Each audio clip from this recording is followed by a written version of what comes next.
بسم اللہ الرحمن الرحیم۔ رسول اللہ صلی اللہ علیہ وسلم نے ایک مرتبہ صحابہ سے فرمایا کہ اما نہ بنو۔ صحابہ نے عرض کی یا رسول اللہ صلی اللہ علیہ وسلم اما کیا ہے؟ آپ نے فرمایا کہ اما سے مراد یہ ہے کہ تم یہ کہو کہ اگر وہ ہمارے ساتھ اچھا کرے گا تو ہم اس کے ساتھ اچھا کریں گے، اگر لوگ ہم پہ ظلم کریں گے تو ہم ان پر ظلم کریں گے۔ یہ حدیث جامع ترمذی میں ہے اور حضرت حذیفہ نے اسے روایت کیا ہے۔ اب اما کسے کہتے ہیں؟ اما سے مراد وہ شخص ہوتا ہے کہ جس کی اپنی کوئی رائے نہیں ہوتی اور جس کی اپنی کوئی شخصیت، اپنی سوچ اور اپنی فکر نہیں ہوتی۔ اس کا رویہ، اس کی سوچ اور اس کی رائے ہمیشہ خارجی حالات کے مرہون منت ہوتی ہے۔ یعنی اگر کوئی شخص اس کے ساتھ اچھا سلوک کرتا ہے تو وہ اس کے ساتھ اچھا سلوک کرتا ہے، اگر کوئی اس کے ساتھ اچھا سلوک نہیں کرتا تو وہ فوراً اینٹ کا جواب پتھر سے دیتا ہے۔ اسے ہم کہتے ہیں کہ یہ رد عمل کی نفسیات ہے۔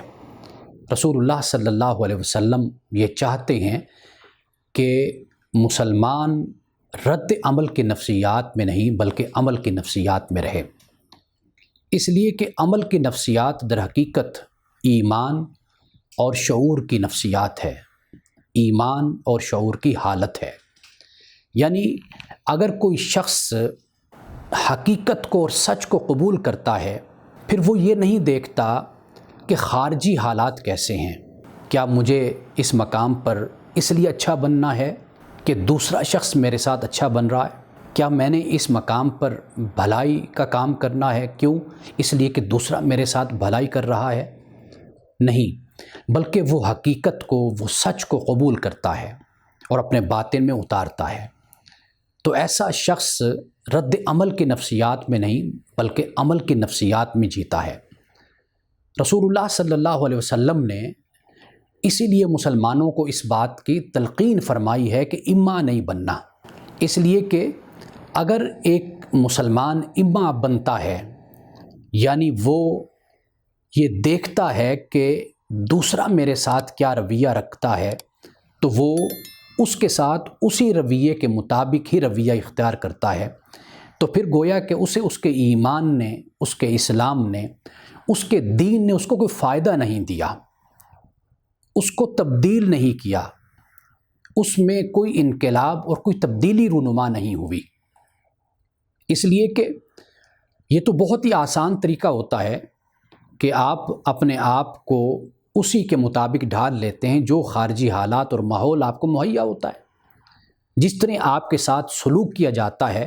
آپ اسی طریقے کا جواب دے دیتے ہیں۔ یہ تو بہت ہی آسان ہوتا ہے، لیکن وہ لوگ کہ جو حق کو، سچ کو قبول کرتے ہیں اور جو اخلاق اور کردار کو قرآن اور سنت کے سانچے میں اپنے آپ کو ڈھال لیتے ہیں، ان لوگوں کا رویہ یہ نہیں ہوتا اور وہ کبھی اما نہیں بنتے۔ اس لیے کہ معاشرے میں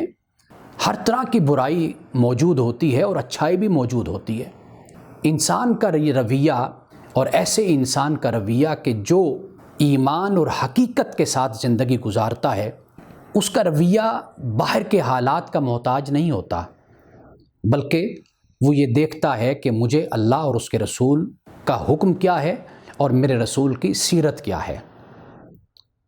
یعنی قرآن مجید جب محسن کا لفظ استعمال کرتا ہے تو محسن در حقیقت اسی کو کہتے ہیں کہ جو اللہ کو دیکھ کر ہی اچھا کام کرتا ہے۔ یعنی کسی کے ساتھ بھلائی کرنا، وہ اس لیے نہیں بھلائی کرتا کہ وہ اس کا بدل چاہتا ہے، بلکہ وہ جب بھی کوئی نیکی کا کام کرتا ہے تو اس کی نظر میں اللہ کی خوشنودی، اس کی رضا اور اس کی محبت ہوتی ہے۔ یہ در حقیقت ایک مسلمان کے کردار کی اٹھان ہے، بنیاد ہے۔ اگر ہم اس پر توجہ کریں تو ہم اما بننے سے بچ سکتے ہیں، اور اما بننا یہ در حقیقت انسان کی زندگی کے اجتماعی، انفرادی، سیاسی اور معاشرتی ہمہ قسمی پہلوؤں کو اس طرح بنا دیتا ہے کہ انسان پھر مضبوط بنیاد پر اور مضبوط فاؤنڈیشن پہ پھر کھڑا نہیں ہوتا، بلکہ وہ ایسی تنکے کی طرح اور گھاس پھوس کی طرح بن جاتا ہے کہ ہوا جس طرف کی ہوتی ہے وہ اسی طرف ہی اڑ کر چلا جاتا ہے۔ تو حقیقت یہ ہے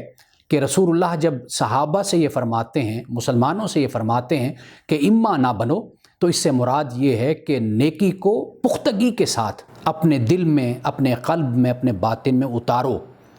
اور اس کو اختیار کرو، خواہ حالات جیسے بھی ہوں، منفی ہوں یا مثبت، تمہارے لیے سازگار ہوں یا سازگار نہ بھی ہوں، اچھے ہوں یا برے ہوں، جیسے بھی حالات ہوں، تم نے اپنے آپ کو رد عمل کے نفسیات میں نہیں رکھنا، بلکہ اپنے آپ کو عمل کی نفسیات میں رکھنا ہے۔